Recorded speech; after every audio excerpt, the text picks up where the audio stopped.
So we are David and Jennifer Gettings. We are travel advisors with Dapper Dreams Travel.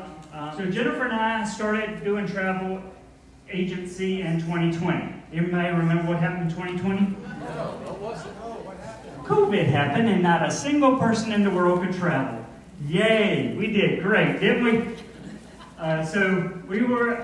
It did give us a little time to get our feet wet, start learning some of the suppliers and everything, because when we started doing this, we were helping friends. We go to Disney a lot. So if you don't like Disney, I'm sorry, but we don't have kids, but we were, as we tell people, we were going to Disney 9 months before we entered the earth, if you want to do the math there. So our parents really love Disney, and we both grew up on Disney, and then she and I met, and we kept it going. So we've probably been to Disney over 100 times. So we know Disney really well. So that's kind of how our travel agency started. Is we started, we were giving people advice at church and co-workers, telling them about Disney and everything. And at the beginning, we were just booking Disney trips, helping people with Disney trips.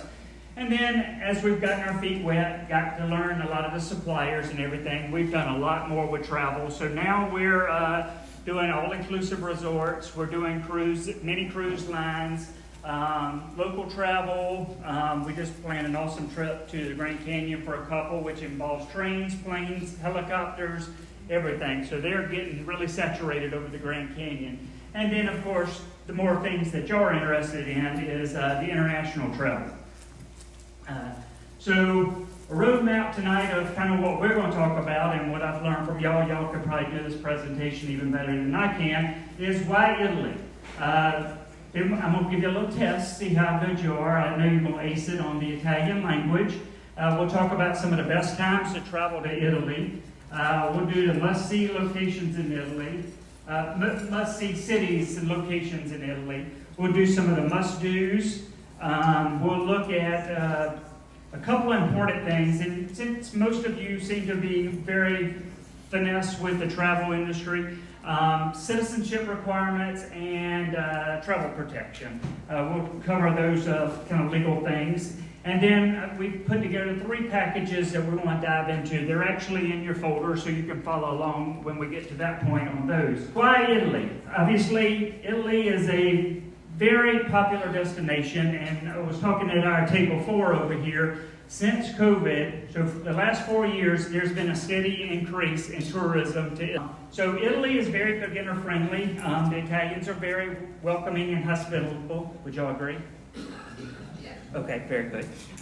We hear that based on comparable to other European countries and other Asian countries, that the Italians love for you to come over and try your hand at the Italian language, and they love to help you and stuff. So as far as history is concerned, Italy wasn't unified until 1861. And prior to that, Italy was just a small collection of territories functioning independently. As we all know, Italy is full of historical cities and destinations and landmarks, and we'll cover some of those in just a second. You have a lot of diverse landscape and backgrounds and scenery in Italy. Since Italy is pretty much all coastal region, you have a lot of coastlines and seaside areas to visit, and of course the greatest being down in the south at the Amalfi Coast. And then, Lord, y'all gonna answer this next question for me. Food and wine in Italy. Oh my goodness, it's awesome. Let's give a hand for the chefs and the wives and whoever cooked tonight. That was awesome. That was an extra for Jennifer and I. Paul said we were going to have a little eating, but I didn't realize we were going to eat. I should have fasted before church this morning. So pizza was invented in Italy, and can I get an amen on that one? Yes, amen. And then Italy is known for its art and living art, so full of museums and art and everything like that. Sorry guys, there's a lot of shopping in Italy too, if you didn't know. So let's make sure those credit cards are empty when we go over there, because they won't be when you come back. So as far as going to Italy, and some of y'all might confirm this if you've gone, there's when you're doing the trips over there, you don't want to hit too many regions or too many cities in one trip, especially on a week trip. You're going to be spending so much time traveling between the destinations because there could be a 2 to 4 hour train ride from Milan all the way down to Sicily in that area. So you don't want to eat up all your time traveling back and forth. So you want to focus here. Now, if you go for a couple of weeks, 3 weeks and stuff, yeah, then we can saturate it with a little more area coverage. But kind of the general rule of thumb is 2 to 3 days in your larger cities and 1 to 2 days in your smaller cities. You just don't want to feel rushed. You got to take 2 trips in back-to-back years. There's nothing wrong with that. So also Italy, in comparison to other European countries, is really not going to break the bank for you. There's some really reasonable packages for traveling to Italy. And so we'll see that whenever we cover some of the packages here. Certain prime times you want to go, the off-peak seasons, the shoulder seasons, things of that nature when the crowds are less, the temperatures are nicer, and you're not sitting in line for 3 hours to see the Lord's Supper painting. And also, the further you book out, obviously, you can spread out your payments and have it paid off over time. All right, here we go. What's hello? Ciao. And thank you. Grazie. Please. Okay, excuse me. Scusa. Yes. No? I got that one. And Jennifer said I had to put this one on there because I have to know where every single bathroom is in every facility. Say it. What is the best time to travel to Italy? Here's a breakdown by quarter. You got January to March is in the mid-50s, April to June, the mid-70s, July to September in the upper 80s, and October to December in the upper 50s. Northern Italy is a little bit cooler than central and southern Italy. The shoulder season, which is kind of in the middle of peak and non-peak seasons, is kind of that middle ground. For Italy, it typically is mid-March and April, and then October. So those are kind of the planned times you probably want to shoot to go. Prices are lower, less people, more to see. You can get more bang for your buck during those times. Although I was listening to a podcast the other day, and one lady said February. I don't know if anybody's been there. February, good for... They said it's a little colder, so that tends to scare people away, but typically with the sun and stuff, it's not that bad as far as temperatures. It's almost like here, I guess. And then what about August? Very good. There it is. The little boot. So let's cover a few of the cities. Obviously, Rome is the most popular. Just talking to some of you around here, you will know most of these cities that we've already hit. Rome is probably the most popular destination in Italy. It is named for the Eternal City for its artistic and cultural heritage, and it has a vast history of over 3,000 years of history, culture, and architecture. And typically, this being one of the bigger cities, most packages and stuff that we put together for Italy, when it involves Rome, is going to be at least 3 days of your trip. So if you're going for a week, plan on spending about 3 days in Rome. Some of the notable sites in Rome are the Colosseum, the Pantheon, the Roman Forum, the Vatican City, and then St. Peter's Basilica. Another popular destination is the Tuscany area, which includes obviously Florence and Pisa. This area contains Leonardo da Vinci's Annunciation and Michelangelo's Statue of David, which is so popular to see. Florence is a living museum of the Renaissance. It has the Accademia Uffizi galleries, and together hold probably the greatest collection of Italian Renaissance art. Burleschi Dome dominates the cityscape. Anybody know what a domo is? Church that is designed as a cathedral. Tuscany is Pisa. The Square of Miracles is one of the most impressive squares. It contains the Leaning Tower of Pisa, the cathedral, and the baptistry, which is considered the trinity of masterpieces.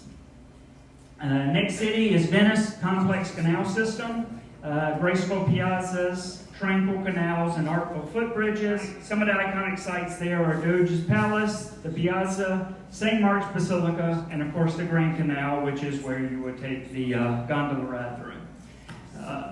Venice is also much more friendly to foot traffic, so it's best to be toured around while you're walking around. So you'll find a lot of the tours on the package related to Venice will be walking tours. Venice is a group of around 100 tiny islands in the Adriatic Sea. It's known, again, like every city we cover, is magnificent art and architecture. And here, like we mentioned, is where we can take that beautiful gondola ride. Naples is a stunning seaside, and it is the birthplace for pizza. Can I get another amen? Amen. All right. Like many of the other cities, its lure is the region's finest architects, artists, and here icons as the Grand Piazza del Plebiscito, San Francesco di Paola's Church, and the Royal Palace. And Milan, what's Milan famous for? Fashion. Milan's a great distance from much of the rest of Italy. So if you tie Milan into a trip for you, just know you won't have a long coverage ride on a train. Probably. It mainly has the Duomo di Milano, is one of Milan's most famous landmarks, which is a 14th century cathedral, home to airy marble interiors and exquisite stained glass windows. The Amalfi Coast. Very popular. You hear a lot of people talking about this. It is one of the top destinations for seaside luxury. It's the stretch of coastline in the southern Italy. It's named for the town of Amalfi, but does anybody know how many towns are in there? 13 total towns. It's known for its Mediterranean landscape and diversity, and a lot of mountains and cliffs surround the Amalfi Coast area. 20 must-sees in Rome. Y'all probably know them all already. First one, y'all agree? The Colosseum. It's a massive amphitheater. It's a gladiator contest and public spectacles. St. Mark's Basilica in Venice, a church with intrinsic mosaics, lavish designs, and impressive domes, making a must-see. And the cool thing about this is you can climb to the top of the St. Mark's Basilica and view the square and lagoon. I didn't realize how many of these sites that you'll see here me say that you can climb to the top of them. The Florence Duomo, it's a red tile dome. It too, you can climb to the top and view the panoramic views of Florence. The Accademia Gallery is also in Florence. It's home to Michelangelo's iconic statue of David, one of the most famous sculptures in the world. You got the Roman Forum, which was the center of public life in ancient Rome, and it hosted things like from elections all the way to gladiator matches as well. The Vatican Museums are in the Vatican City, which is within the city of Rome. It houses one of the world's most impressive art collections. The Sistine Chapel, obviously, is known for Michelangelo's breathtaking ceiling painting, the creation of Adam, and it is also located near the Vatican Museum. The Milano Duomo, as we previously mentioned on the Milano page, is the largest cathedral in the world, and its intrinsic spires and statues, and it also allows you to walk up on the rooftop to view the city of Milan. Palatine Hill is one of the most ancient parts of Rome. It offers incredible views of the Roman Forum, and legend has it that this is where Romulus decided to name and found Rome. Doge's Palace is one of the main landmarks in Venice.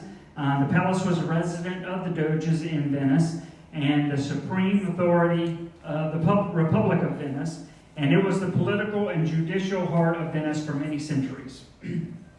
Uffizi Gallery in Florence is another famous art museum, lots of museums, that hold the masterpieces of Leonardo da Vinci, Michelangelo, and Raphael. Leonardo da Vinci's Lord's Supper. It's one of the most famous paintings not only in Italy but also in the world, and it's located, bear with me, here we go, in the refectory of the Dominican convent of Santa Maria della Grazia in Milan. It's a masterpiece that captures a pivotal moment in Christian history. It's also very difficult to visit. They limit the access to it on a daily basis to just a few people, but in certain packages we put together, it is actually a secured venue that you will tour. You try to add it once you're over there, or maybe a few weeks before, there's a chance you may not get in to see that because they limit the access to it. St. Peter's Basilica in the Vatican City is one of the holiest sites in Christianity and is an architectural marvel. It's another site that you can actually climb to the top and view both Rome and the Vatican City from a panoramic view up top. Bruno Leschi's dome sits on top of Florence's Duomo, and it has 463 steps to the top for a rewarding view of Florence. The Vatican City, as I mentioned earlier, trivia, it's a city-state within Rome and allows you, it's the home to the Pope, St. Peter's Basilica, the Vatican Museums, and Sistine Chapel. That alone takes you a couple of days to tour in Rome, so that's why there's so many days in Rome, just to see that portion of the city. The Pantheon was the former Roman temple. It's probably one of the most preserved ancient buildings in Rome, and its massive dome is lavishly designed with marble interiors. The Trevi Fountain is the most famous fountain in Rome. This is a romantic and iconic spot for those young ones. And legend has it that if you toss a coin in the fountain, it guarantees your return to Rome at a further date. So, when we book that first trip for you, just know, throw that coin in so we can see each other again and plan that second trip. The Leaning Tower of Pisa, obviously that's one of the most recognizable landmarks in Italy. It's actually a freestanding bells tower with an unintentional tilt and a masterpiece of medieval engineering. This too, you can climb to the top of it with a mere 294 steps. Already covered the Amalfi Coast, that's obviously a must-do. And then we've also covered the gondola ride, that's your last must-do that you must cover. So now, citizenship requirements and travel protection. For citizenship requirements, you want to make sure your passport is active at least 6 months after your departure date from Italy.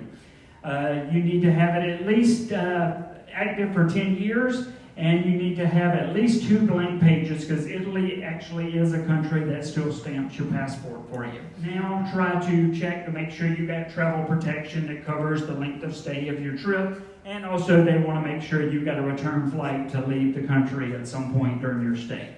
But as long as you stay less than 90 days, no hard feelings. Second one is travel protection. This is, we are not insurance salesmen. We always tell our clients that we are not insurance salesmen. We just offer what they offer for us. But when you're spending thousands of dollars on all this travel, especially COVID's really helped people understand this, where things just happen and we can't explain it why. Travel protection is a must. So when you're planning these trips, whether it's through us with Italy or wherever your next destination goes, especially international trip, but we've even seen a ramp up of people doing it on Disney trips free. It is highly recommended that you purchase it when planning, and to keep it in your mind that it's something in addition to your trip. So like you got your travel package, you got your flights, you need to always keep in mind you need to get that travel protection as well. It provides peace of mind and financial protection. It helps in medical emergencies because our insurance is not welcomed in other countries, so many countries require you to pay for any kind of medical coverage while you're in country before they'll allow you to leave the country. So that covers that for you. It also covers trip cancellations and interruptions and lost luggage. And then any other unforeseen circumstances. So let's talk about real quick what a package is made up of, and then we'll dive into the package. So packages are made to order. We either have pre-built packages that our suppliers have put together and codified, and that's kind of what we'll show you here when we show our 3 packages that are in your book. Then we can also take bits and pieces from other packages. If you say, I just want to see this, this, this, and this, because I've already been here, we can actually make custom packages for each of you as well. So it's not locked in to a set cookie cutter package. Unless it works for you, then great. We can move on with that. You can stay, we can book you in impeccable 5-star hotels down to outstanding little boutique ones. So we were talking over here about some of the hotels only have beds for 2 or rooms for 2, and we've got 3 people going. Okay, now we need to figure out where that is. That's some of the things we help massage and figure out for you. You can tailor your trip to include a wide variety of activities. If you're not the walking type, we can make sure we cover not too much of the walking part, but riding through and different modes of transportation. Covering a lot of the must-dos we saw on the earlier, and some lesser-known other sites. If you just say, hey, pick me some places, I've been here many times, find me something else good to do that I haven't done before. We can tie that in with some of our destination planners. And also, the beauty of this, we were talking about cruises over here. Cruises are set, established. You're just a line going through where you know from Friday to Friday you're on a cruise ship and getting off here, here, and here. With pre-planned packages or customized packages for you, you have no fixed date. You say, we want to go here, let's fill it up with however much we want to do on this. So it's no set plan, no set schedule for you. So typically what a package covers, I'm just going to fly through this. This is a lot of words, but it's a fully customized itinerary. It's 24/7 in-destination support. Because if you're in Italy, I think it's 8 hours away. We're going to be asleep when y'all awake. Y'all going to be asleep when we awake. So it's not going to work for us when you're in destination. We have destination support in every country that helps us to help you get where you need to go, fix a problem, anything like that should arise. Packages typically include all your accommodation stays, tours and transfers for scheduled activities, and anything else unless not covered in the itinerary. You usually get a private driver for tours and transfers. You get a local private guide in each country that knows that area specifically to help tour you along and guide you wherever you need to go. You get greeted at the airport with one of those nice little signs, and they get you from your airport to your shuttle to your first hotel accommodation. Most breakfasts every morning at the hotel is included, plus any meals that are covered in the package as well. You'll see in our packages, we're going to look through in a second, it covers some extra meals and experiences that include food. And of course, you get the 1 suitcase, 1 carry-on per person. What's not included? When you see the prices here in just a second, it doesn't include the international airfare.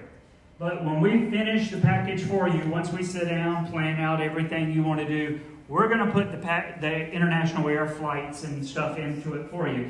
They can't do that, obviously, when they're sending us just packages, because they don't know if we're leaving from Charleston, Raleigh-Durham, New York, South Dakota. So they just cut that out and say, we'll add that in after the fact, once we decide where we're going.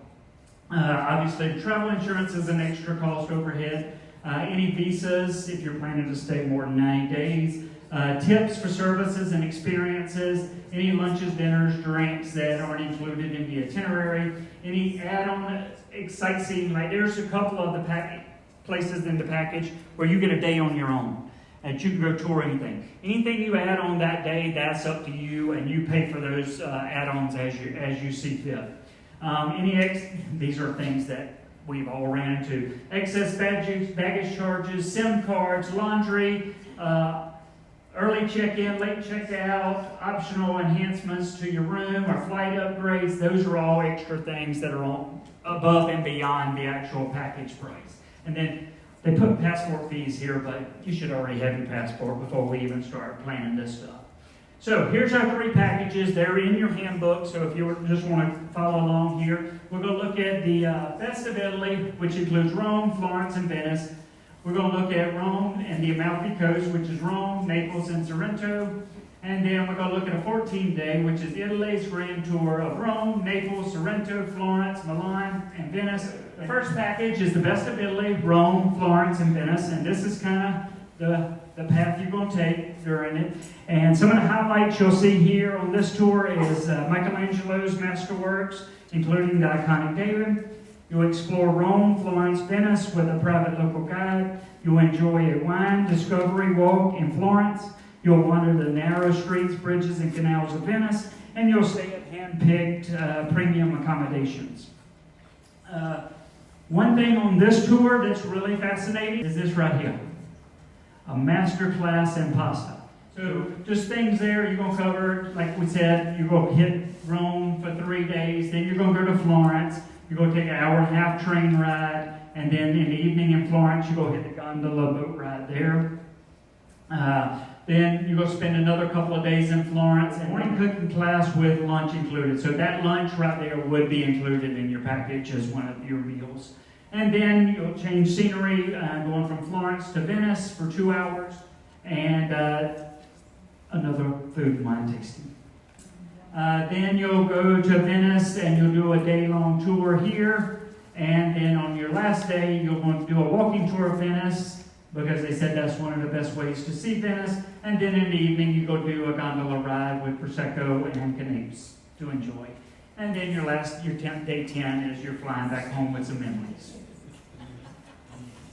Package 2 is Rome and Sorrento. Rome, Naples, and Sorrento. And this is one of those where you're going to spend a lot of time traveling here because that's a long train ride right there. Before I go there, some of the things you'll see on this is a full tour of Amalfi Coast. You're actually doing an 8-hour drive around the Amalfi Coast. You'll get to visit the ruins of Pompeii. You'll do a guided tour of the Vatican artistic treasures. You'll do a private tour of ancient Rome, and you'll stay in hand-picked quality resort accommodations. Here's your itinerary for this one, as you can see in your book. Here's one of those optional afternoons that you can have where you can do a picnic in the gardens, or you can do something at your leisure, whatever you would like. Some tours, like this one, I don't know if you noticed in the earlier one, the Colosseum tour was, I think, 6 hours. So depending on the itinerary, different sites will be longer or shorter to fit into the tour.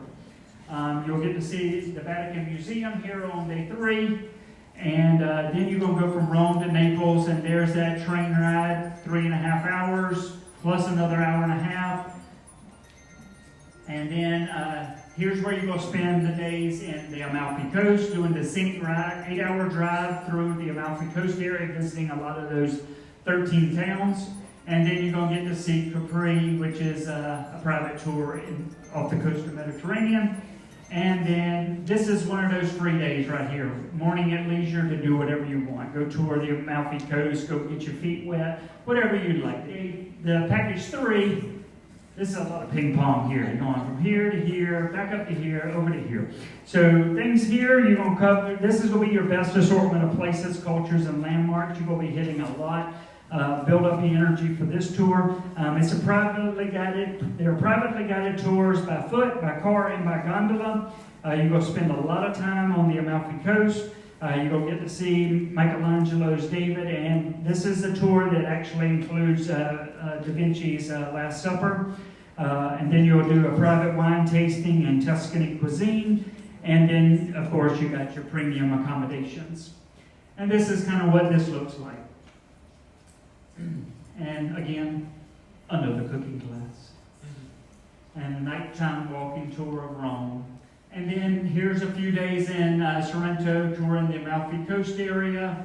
And then you're going to go to Florence and cover Florence for a few days. You actually do a vineyard tour, 8-hour vineyard tour and wine tasting here on day 9. And then you're going to go to Milan.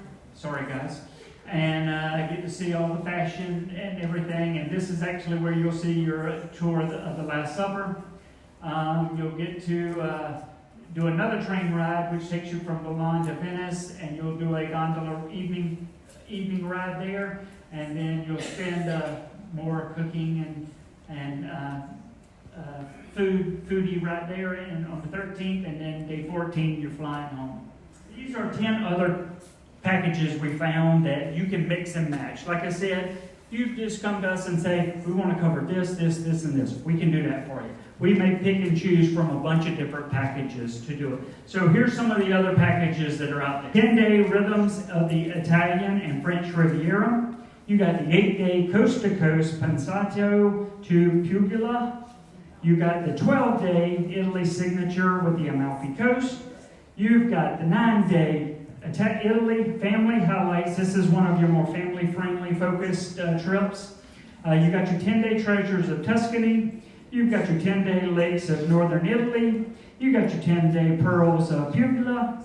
You got your 7-day Signature Sicily. You got your 11-day Northern Italy Heritage Journey. You got your 7-day Milan and Como exclusive.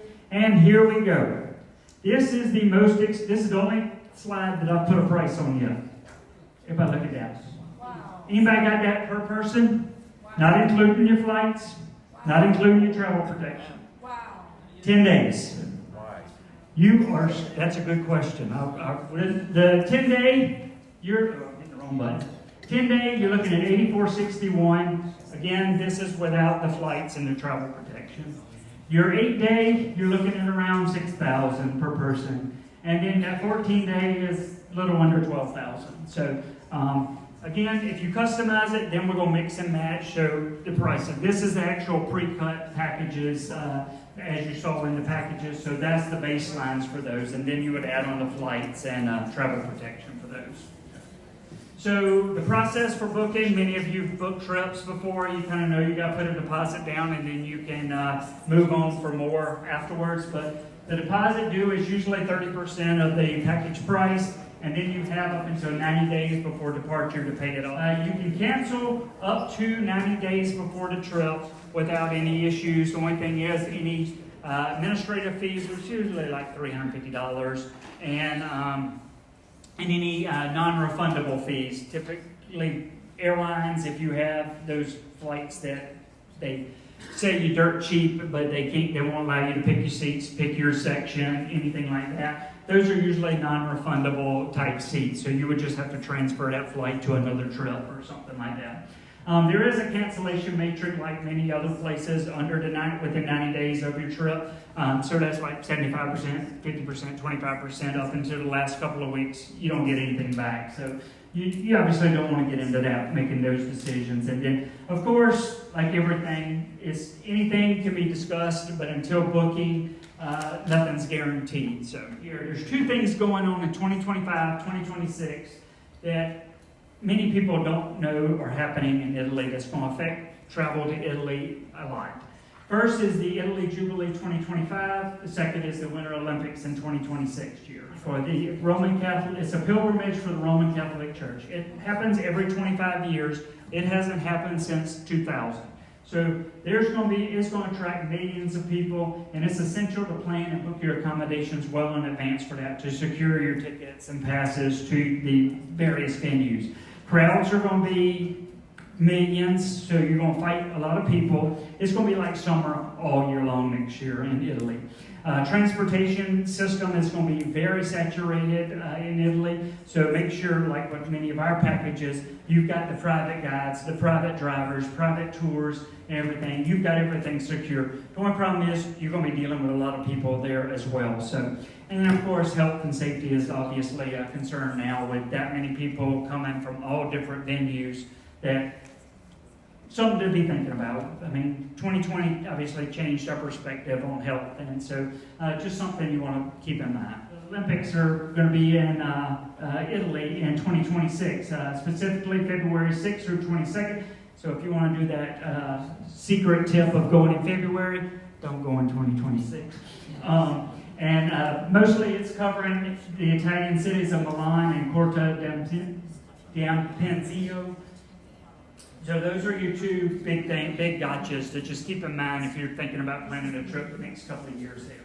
So, just one last thing to say that would convince you to go again for many of you. So.